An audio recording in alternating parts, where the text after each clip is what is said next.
February 2nd, the constraint of the call. Woe is upon me, if I preach not the gospel. 1 Corinthians chapter 9, verse 16. Beware of stopping your ears to the call of God. Everyone who is saved is called to testify to the fact, but that is not the call to preach. It is merely an illustration in preaching. Paul is referring to the pangs produced in him by the constraint to preach the gospel. Never apply what Paul says in this connection to souls coming in contact with God for salvation. There is nothing easier than getting saved because it is God's sovereign work. Come unto me and I will save you.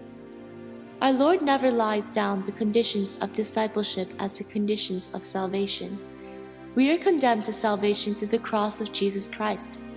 Discipleship has an option with it, if any man.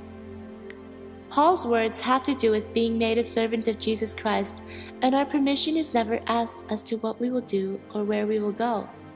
God makes us broken bread and poured out wine to please himself. To be separated unto the gospel means to hear the call of God, and when a man begins to overhear that call, then begins agony that is worthy of the name.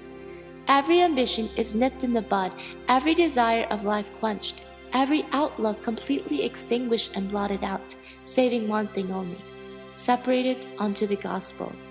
Woe be to the soul who tries to put his foot in any other direction when once that call has come to him.